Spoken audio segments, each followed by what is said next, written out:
끝으로 옛 이야기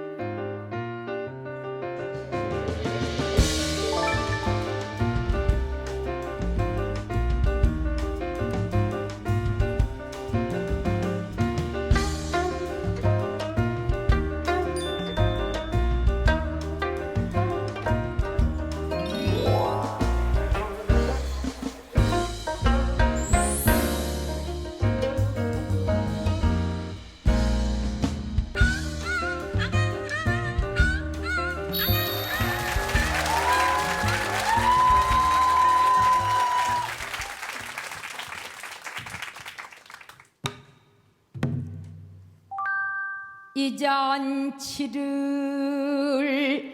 대솔키는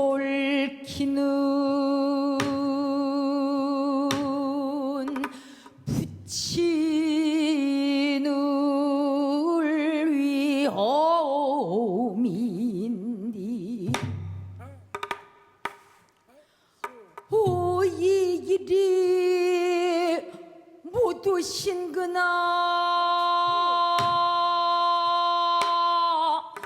내가 정녕 조건주를 아르시고 애통 것이다 곱게 이셨나 부처님은 영험으로 완연히 눈을 떠서 소경추계가 빠지신가 당년 70도 환으로 평안히 들어서 못 오신가 오시다 도중에서 무술은 당패를 당하신가 잔치 오날이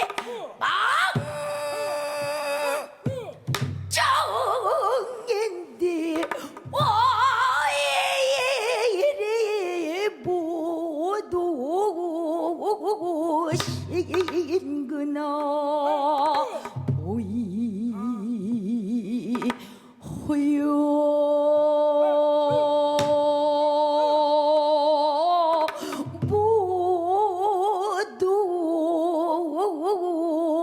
못 오신고 아이고 내가 딸 팔아먹은 죄가 있는디 이 잔치를 배설키는 수명인 만죄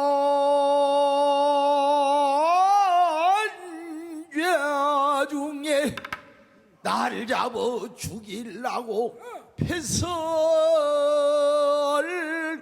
허였구나.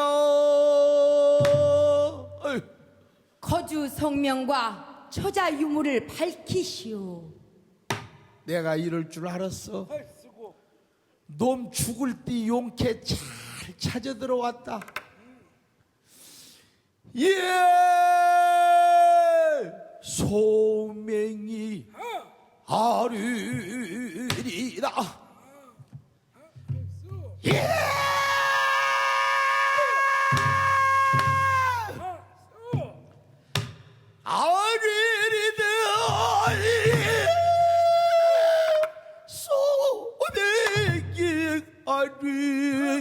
아리리라 소명이 사업기는 황주토 환도에 고토웠고 성명은 심막교요 을충년 정월달에 산호탈로 상처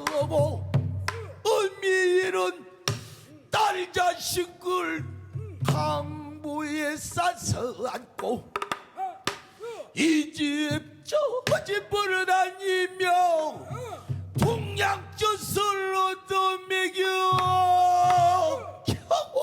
겨우 길러내요 15세가 되었느니 이름은 정이 없고 효행기 출잖아요.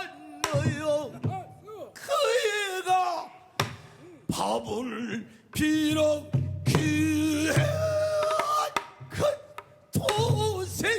도생진의 살적에 우연한 죽을 만나 공양미 300성만 묵문사로 시주하면 소맹론을 뜬다 귀에 효성기는 내 자식이 남경장사 선인들께 300석의 모임이 발려 임당초 재수로 죽은 지 무급 3년이나 되었소. 돈도 뜨지 못하고 자식만 팔아먹은 놈을 살려 두어 쌀때 쏟아 차고 목숨을 끊어 주오. 아이고 아버지.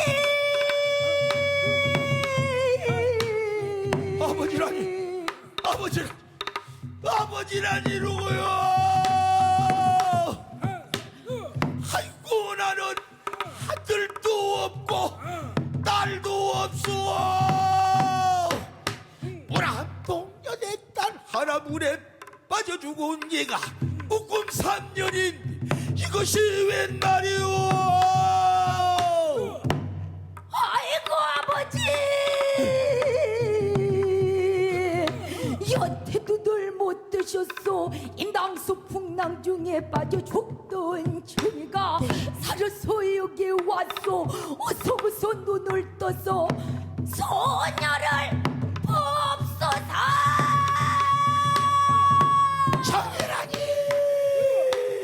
정이라니 내 가죽어 저거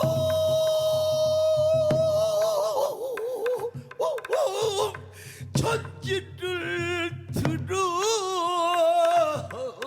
들어왔느냐. 내가 지금 꿈을 꾸느냐. 이거 참말이냐. 적고 없는 내 딸 신청 여기가 니라고 사러 오다니 웬 말이냐. 정이라니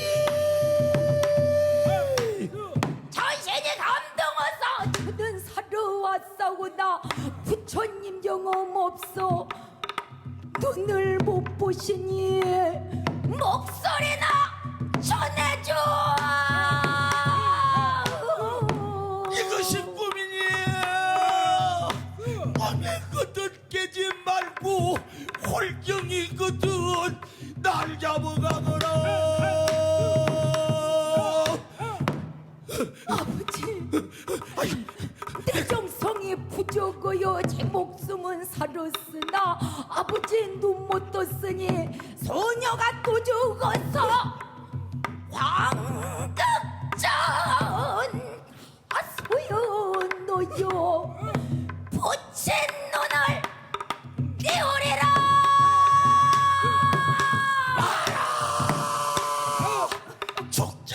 죽지 마라. 내 딸이 사는 따위는 눈보다도 한이 없다. 죽지 마라. 어디 내 딸 좀 보자. 어디. 아이고 가까워야라. 내가 이놈의 눈치에 써야 내 딸을 보지.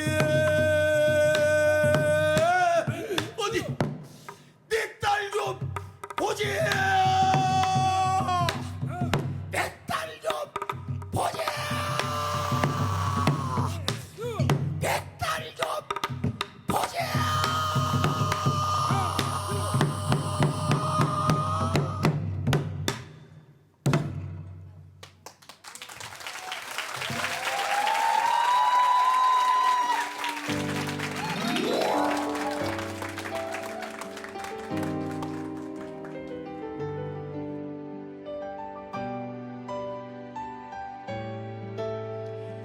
TV 책방 북소리 북콘서트를 찾아주신 여러분 환영합니다. 반갑습니다. 진양입니다.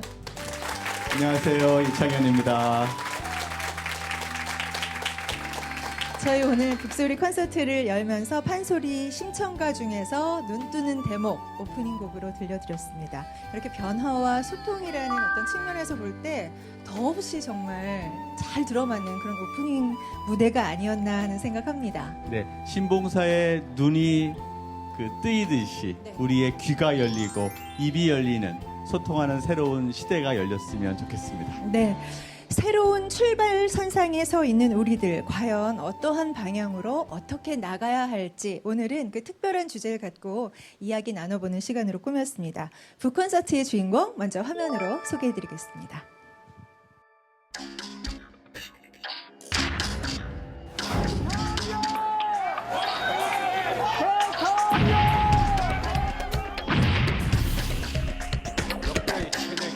참석자들은 대통령에 대한 협전을 요구하는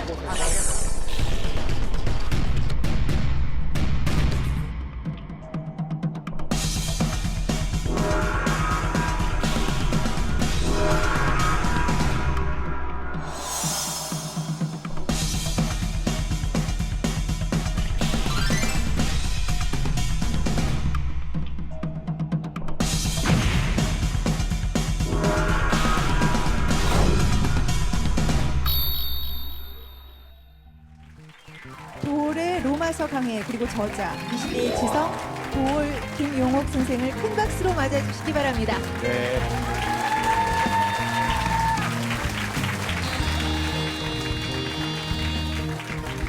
네, 반갑습니다. 감사합니다.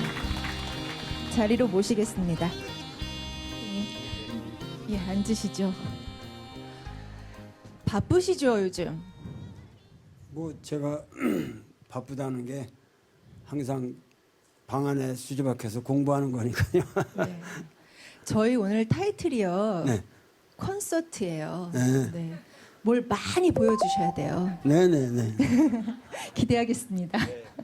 도올의 로마서 강해라는 네. 좀 다소 보기에는 좀 어려운 제목 같지요? 근데 이러한 책들이 우리 촛불 국면에서 기획되고 만들어졌다는 게 참 놀라운 사실인 것 같아요. 네네. 그래서 이 촛불 집회와 이 로마서 강해가 어떤 관계가 있는지부터 일단 설명해 주시면 좋겠습니다.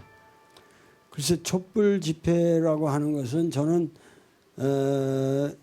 이것은 대한민국의 중요한 역사일 뿐만 아니라 세계사적 사건이라고 생각을 했고 그리고 이 사건을 그 해석하는 어떠한 틀을 사실은 촛불 집회의 그 시대에 가장 보수적인 입장을 취한 것이 기독교 세력이었는데 물론 기독교 세력 가운데서도 우리나라에 굉장히 진취적인 훌륭한 분들이 많습니다. 그런데 그래서 이 진정으로 지금 우리가 동서고금을 막론하고 십자가의 의미를 생각해 볼 때다. 그런 심정으로 이 바울의 가장 중요한 서한인 이 로마서를 본격적으로 한번 주해해보자, 해석해보자.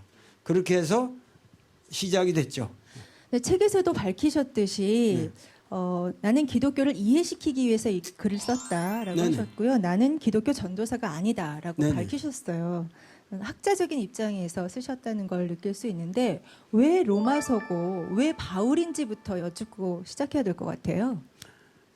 역시 오늘날 인간의 종교가 여러 가지 형태가 있습니다만은 세계사적으로 기독교라는 것처럼 현실적으로 파워풀한 종교가 없는데 이 종교라는 것을 바울이 창시한 것이나 마찬가지예요. 이 종교사적으로 보면은. 그런데 저는 이 바울을 역사적으로 규명하는 과정에서 제가 바랬던 것은 앞으로 여기 앉으신 이런 젊은 학생들이나 이런 사람들이 바울을 뛰어넘는 사상가가 되어줬으면 해서 이 책을 쓴 거지. 내가 바울을 믿으라고 이 책을 쓴 게 아닙니다. 그 궁극적 목적은 이 대한민국을 구원할 뿐만 아니라 인류의 평화를 도모하고 그야말로 인류가 앞으로 살아갈 길을 정말 모색하고 리드할 수 있는 그러한 우수한 사람들이 바로 이 자리에서 나와주기를 하는 심정에서 이 책을 쓴 것이죠. 그러니까 엄청난 기원과 희망이 담긴 네, 책이네요. 네. 그러면서 책에서 보니까 네네. 우리 이정미 재판관이었죠. 네네. 헌법재판소에 탄핵 판결을 한 여러분 다 기억하실 거예요. 네. 피청구인 대통령 박근혜를 파면한다. 네. 사실 되게 역사적인 멘트인데요. 이거에 대해서 이것이야말로 다시 개벽의 순간이고 대한민국이 뭔가 새롭게 바뀌는 네. 계기가 아니냐라고 말씀하셨는데요. 네. 그 뜻을 좀 더 이어서 말씀해 주시죠. 그러니까는 우리가 이정미 재판관에 의해서 그런 판결이 내려졌다고 하는 것은 이정미 개인의 판단이 아니라 그 판단에 도달하기까지 모든 사람들의 사실 국민의 대다수의 보편적인 열망이 있었습니다.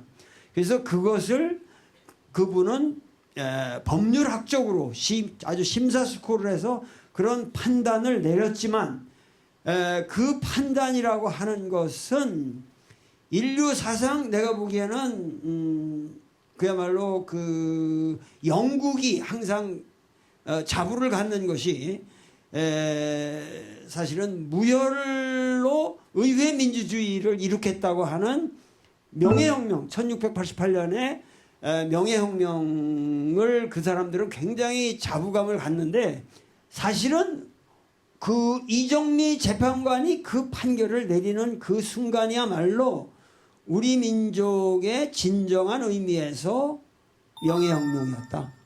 명예혁명이었고 그것은 어떤 폭력으로 우리가 일으킨 혁명이 아니라 그야말로 이 헌정 질서 내에서 아주 질서정연하게 우리가 그 역사에 준엄한 도덕적인 요구를 우리는 실현시킨 거죠. 이거는 인류 역사상 제가 보기에는 최초가 아닐까.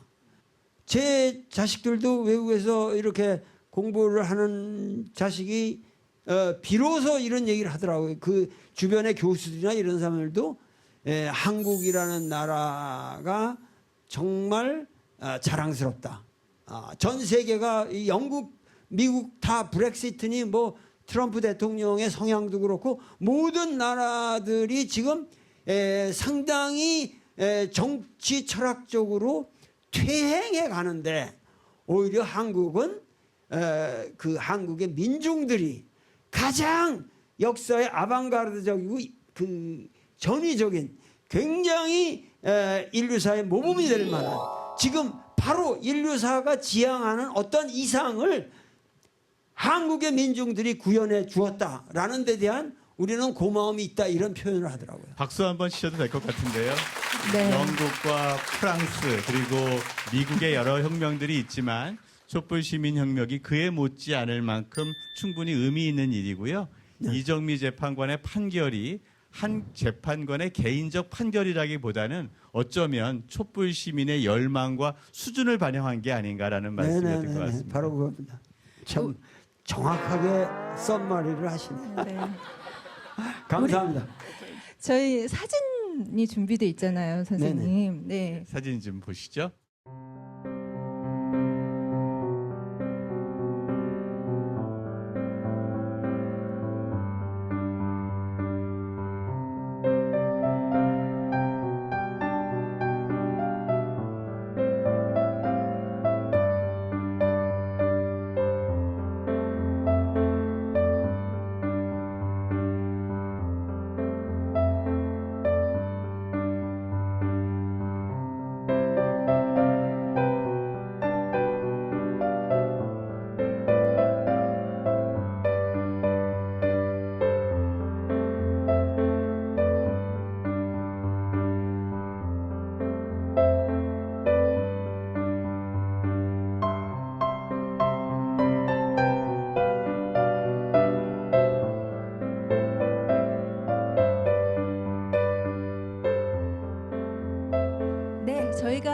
쭉 보여드렸는데요. 그 책이 네. 바로 오늘 여러분과 함께 얘기 나누는 이 책에 수록된 사진이에요. 네.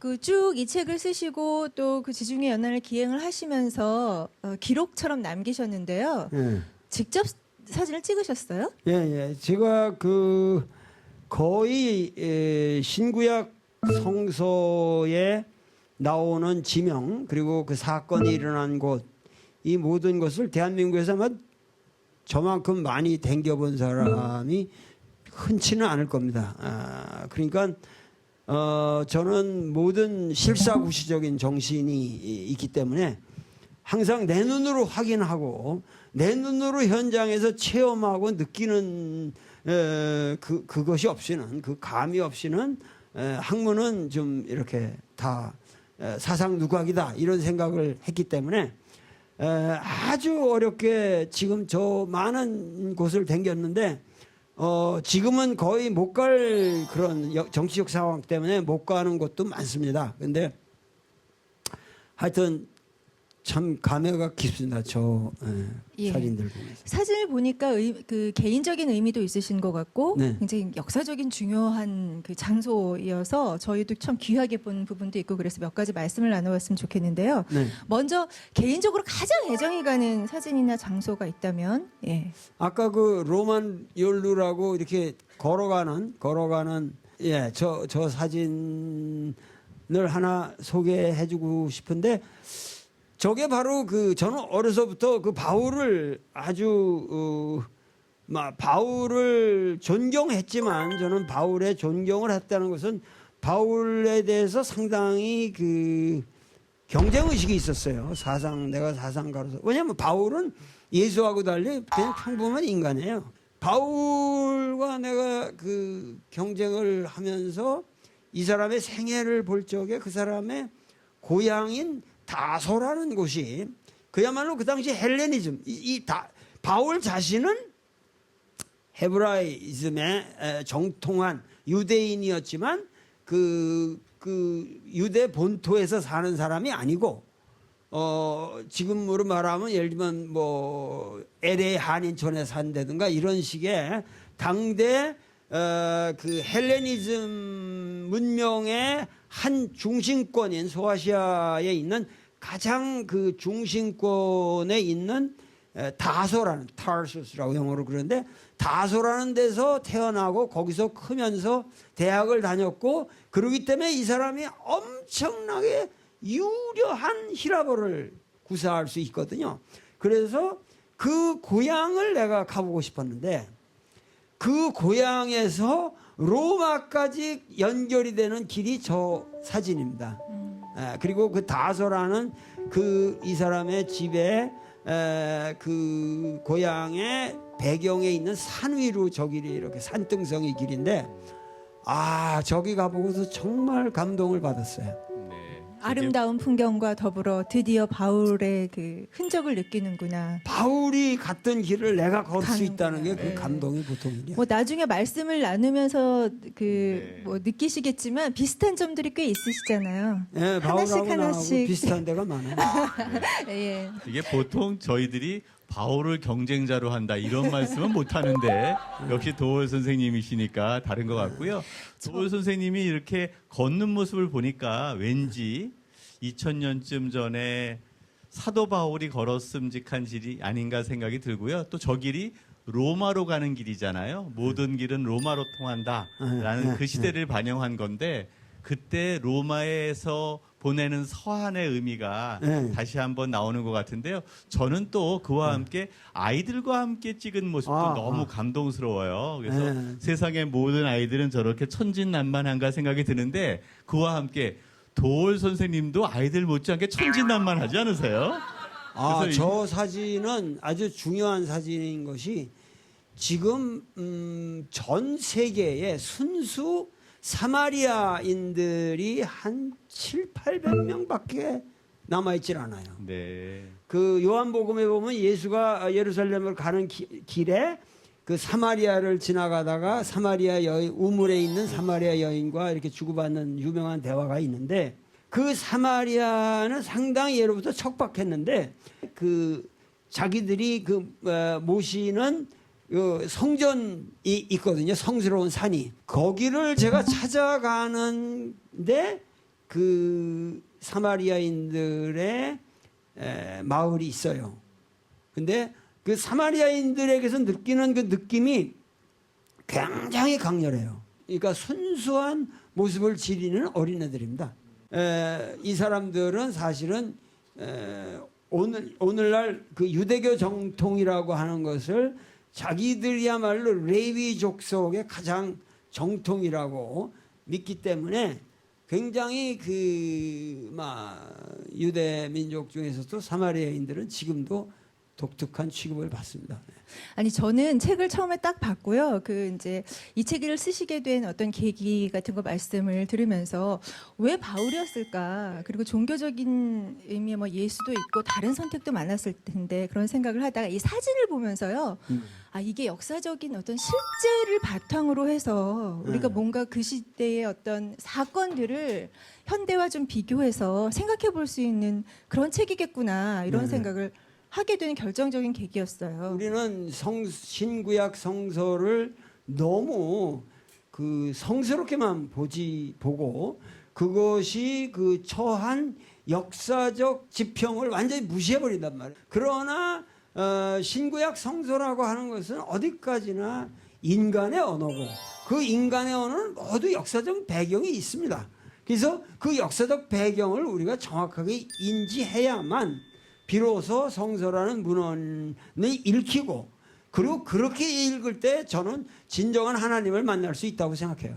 그게 바로 신화적 양식의 비신화화라는 것 같아요. 그러니까 저희들이 신앙생활을 하다 보면 너무 과도하게 신화화하는 신앙적 해석만 있는데 저는 이 책을 보면서 바울을 저렇게 도올이 네. 비신화해서 책을 냈구나라는 생각이 드는데 어떻게 생각하세요? 그러니까 신화를 비신화한다는 것은 신화를 신화로서 제거하는 것이 아니라 신화를 바르게 해석할 때 오늘날 우리에게 그 신화의 의미가 전달된다는 거예요. 그러니까 그들은 그들의 세계관이 있었고 그 세계관에서 신화적인 표현을 했는데 그걸 그대로 갖고 오면은 신화가 망친단 말이에요. 오히려 오늘날 우리의 삶의 구조 속에서 우리의 언어로 이거를 번역하는 작업이 필요한데 이 번역 작업을 비신화화다 이런 표현을 쓴 겁니다. 객관적 이해를 위한 하나의 과정이라고 보시면 되겠네요. 그러니까 객관적 이해이면서 그렇게 할 때 비로소 아주 진실한 주관적 만남이 이루어진다는 거죠. 자 그러면 우리도 이번에는 좀 주제 대상을 바꿔서 네. 도올 김용옥을 만나보겠습니다. 객관적으로 만나보겠는데요. 책에서 보면 어린 시절에 제 대학생활 하다가 그 고향집으로 내려가시잖아요. 그때 이제 굉장히 많이 아픔을 겪으셨고, 예. 근데 그 아프게 된 관절염을 심하게 앓게 되신 이유가 무술을 너무 열심히 한 것으로 예, 표현이 돼 있더라고요. 그 많은 사람들이 내가 고등학교 때 공부를 열심히 한 사람으로 아는데 저런 고등학교 친구들 만나면은 야 네가 어떻게 그렇게 학자가 됐냐 이렇게 물어요. 그러니까 중고등학교를 통해서 아주 바닥을 치는 학생이었죠. 그 정말 성적이 낮으셨어요? 한 반에서 나는 10등 안에 든 기억은 없어요. 여러분은 지금 도올 선생님을 비신화화하는 방송 프로그램에 앉아 계십니다. 그래서 그 이유가 중고등학교를 통해서 제가 제일 열심히 했던 게 태권도였거든요. 뭐 여러 가지 무술의 취미가 있었고 그래서 저는 우리 태권도계에서는 아주 그래도 족보가 있는 아주 그 원조격 그 무술인이죠. 유단자신 거잖아요. 벽돌 몇 장 깨세요? 고등학교 때 뭐 그 빨간 벽돌도 깨고 이거 뭐 개화장 뭐 20개 이렇게 막 깨고 또 그렇게 하지 않을 수 없는 이유가 또 이제 그 아무래도 걔들이 그 불량배는 아닌데 네. 당대는 다 그 패거리들이 있었거든요. 근데 우리 패거리가 뭐 굉장히 전국적으로 센 그룹이었기 때문에 그 속에서 뭐 한가닥 하려면 시시하게 해서는 안 되죠. 이 방송 나간 다음에 도올 선생 한때 조폭이었어라는 기사가 될 것 같은데요. 아니 우리 콘서트잖아요. 콘서트인데. 네, 콘서트인데 모셨는데 한번 그래도 뭘 봐야 되지 않겠어요? 여러분 박수 한번 쳐주시죠. 그래서 근데 거기서 표현을 하는 거는 조폭이라는 거는 이제 이 조직적인 폭력배니까 성인들 세계고 네. 이 중고등학교 시절에 불량한 학생들이라고 하는 것은 오히려 상당히 우수한 학생들이에요. 그래서 그 시대와 선생이나 학교 카리큘럼이나 이게 맞질 않아 가지고 네. 좀 삐뚤어 나가는 것뿐이고. 삐딱한 학생. 앞서가는 학생들의 모임. 그래서 저도 그 앞서간 그 당대에는 선각자적인 모임에 있었다. 이렇게. 네. 그러면 너무 죄송한데요. 저 네. 이렇게 직접 모시고 말씀이 나온 김에 좀 의상이 괜찮으시면 그 괜찮으신 범위 안에서 옛날에 그 한때 날렸던 모습 좀 보여주실 수 있으세요? 박수 한번 쳐주시죠. 그 절도감이라든가 이게 이제 평생은 잃지 말고 이렇게 살려면은 끊임없이 수련을 해야 되는데 뭐 태권도를 제가 보여드리기보다는 그냥 간단하게 제가 그냥 하는 무술 하나에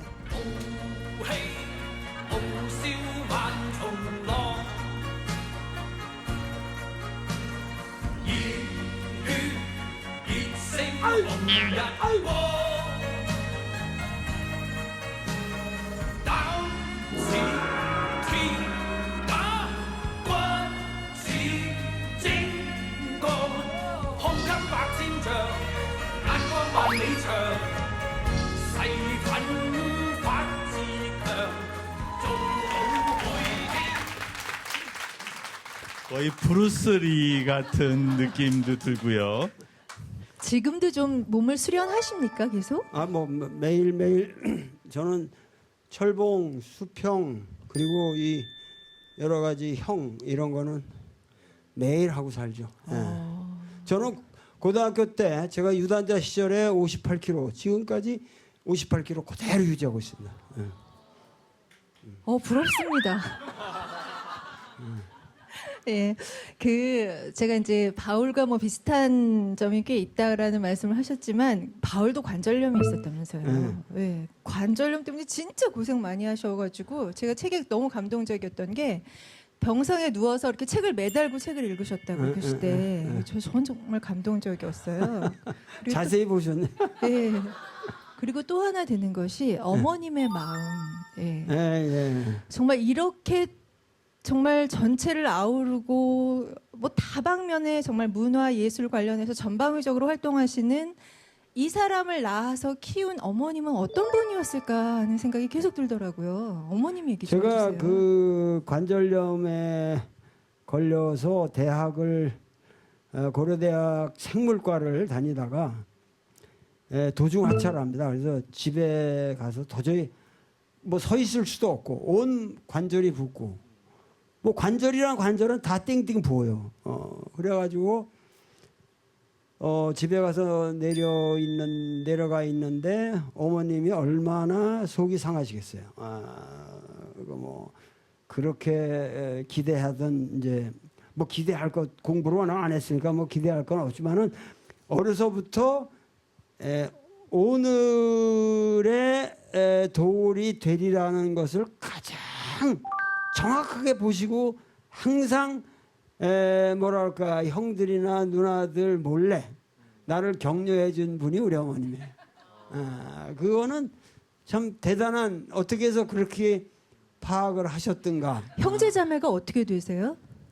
이게 6남매인데 제가 막내니까 이게 다 잘 됐고 그들 입장에서 볼 때는 이 막내라는 놈이 뭐 그냥 좀 불량기가 있고 운동이나 하고 공부는 안 하고 주변에서 이제 뭐 관절염이라고 그러니까는 뭐 이게 그 사실 말이 안 되는 건데 뭐 학다리 학이 이렇게 딱 맨날 서 있으니까 그 학다리를 과먹으면은 뭐 좋다든가 뭐 예를 들면 돼지 쓸개를 뭐 생으로 그걸 말려가지고 환을 만들어 먹으라든가 이런 거를 어머님께서 그렇게 지성으로 해주시는데 또 제가 안 먹을 수도 없고 가장 훌륭한 것은 저와 지적인 대화가 됐어요. 그렇기 때문에 제 책에 나오는 그 어려운 책도 누구보다 제일 먼저 읽으셨고 그리고 그 책에 대해서 저하고 항상 토론을 하셨던 굉장히 인자하고 그냥 그 소박한 조선의 여인이지만 대단한 지력을 가지신 아플 때 분이었죠. 격려해 주시는 따뜻한 어머니의 손 네. 그리고 또 지적인 대화를 함께 나눌 수 있는 지식의 어떻게 보면 교류자 예. 돌아가셨는데요. 지금 돌이켜보고 생활하시는데 어머님 가장 떠오를 때 언제세요? 나는 사실은 매일 밤 눕기 전에 어머님한테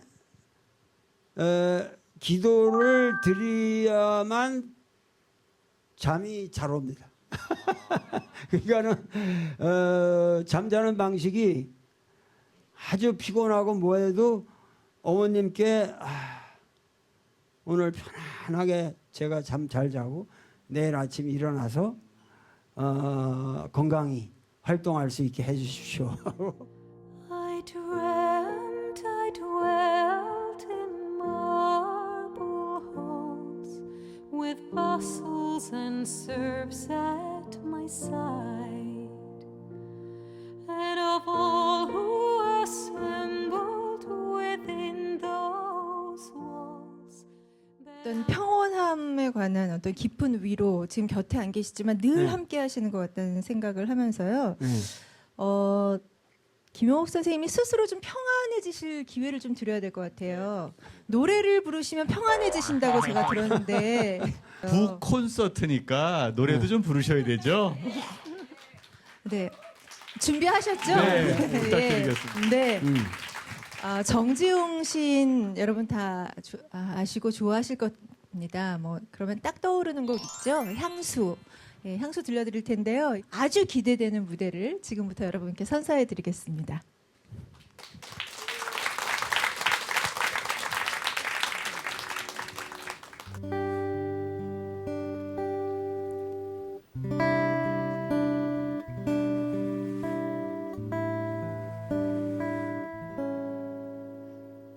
넓은 벌통 끝으로 옛 이야기 치졸대는 실개천이 휘돌아 나가고 얼룩배기 황소가 해솔피 금빛 게으른 울음을 우는 곳 그곳이 차마 꿈엔들 이칠리야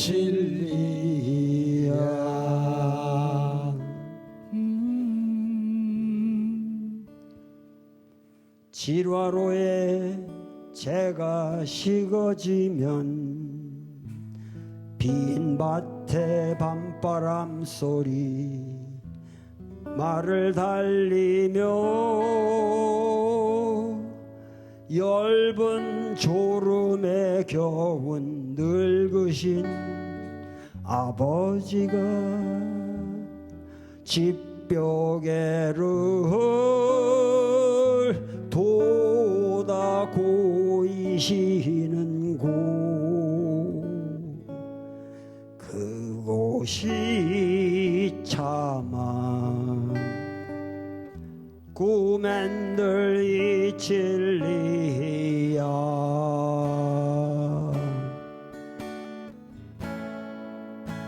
흙에서 자란 내 마음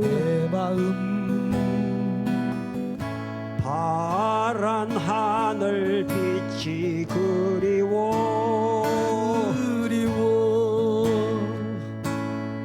함부로 쏜 화살을 찾으러 불서비슬에 함초롬 휘적시던 곳 그곳이 차마 꿈엔 듯 이 진리야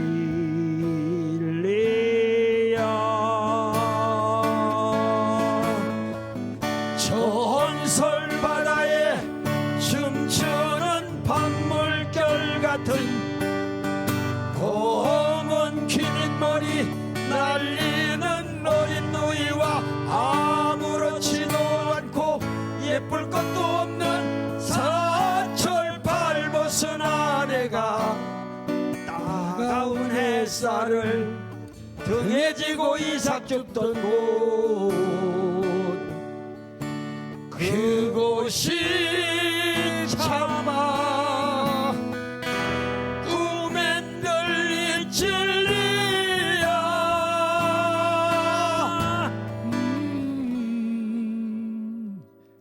하늘에는 성근 별 알 수도 없는 모래성으로 발을 옮기고 선이 까마귀 우지 짓고 지나가는 초라한 지붕 흐릿한 불빛에 돌아앉아 도란도란거리는 곳 그곳이 차마 꿈엔들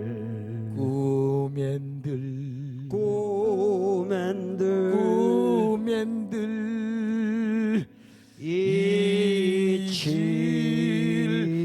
진리야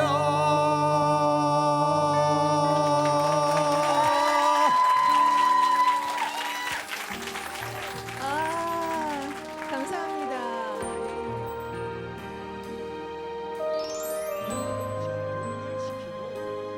좋을 것 같습니다. 새 정부에 대한 바람, 어떠한 대통령의 모습이 올바를까에 대한 문재인 정부의 출발이라고 하는 것은 이 우리의 생각을 바꿔야 할 시점에 왔다. 감동적인 말씀이었습니다. 그런 입장에 있는 나라가 왜 이렇게 바보 노릇하고 있냐는 거야. 2017년 얼룩배기 항소가 해설피 금빛 게으른 울음을 우는 곳 벌써 27년이 되었군요. 참으로 시민의 마음을 대변해주는 참다운 시민의 방송으로 성장했고 눈부신 활약을 하고 있습니다. 앞으로 훌륭한 방송을 계속 해주십시오. 실하루의 채가 식어지며 빈 밭에 밤바람 소리 말을 달리고